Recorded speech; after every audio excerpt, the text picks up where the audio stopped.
Reskrimum Polda Sutra unjuk rasa buruh di kawasan pabrik Virtudrago Nikel Industri, Kecamatan Morosi, Kabupaten Konawe yang berujung anarkis sudah direncanakan. 3 orang dari 12 tersangka disebut sebagai eksekutor pembakaran alat berat dan perusakan fasilitas.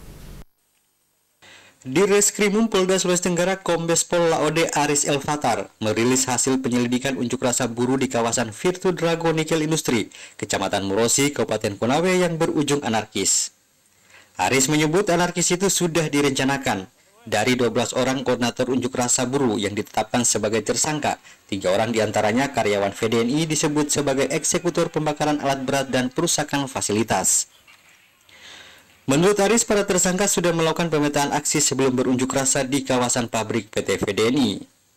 Dugaan ini menurut Aris dikuatkan dengan alat bukti, sketsa pergerakan massa yang dibuat para tersangka, hingga tugas masing-masing saat unjuk rasa berlangsung.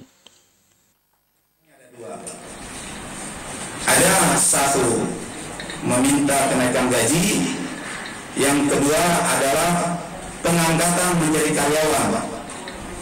Ya, 2 tuntutan ini hanya menjadi pintu pembuka untuk bisa mereka menarik massa.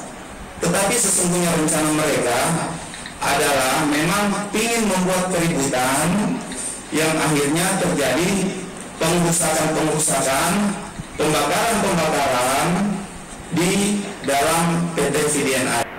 Ratusan buruh PT VDNI berunjuk rasa di kawasan pabrik Kecamatan Morosi, Kabupaten Konawe pada 14 Desember lalu.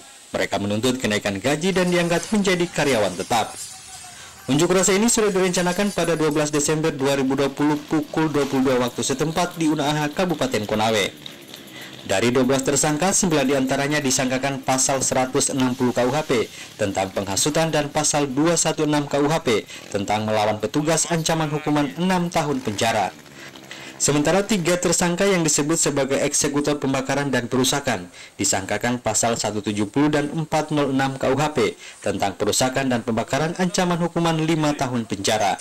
Dari Kendari, Febrono Tameng, iNews memberitakan.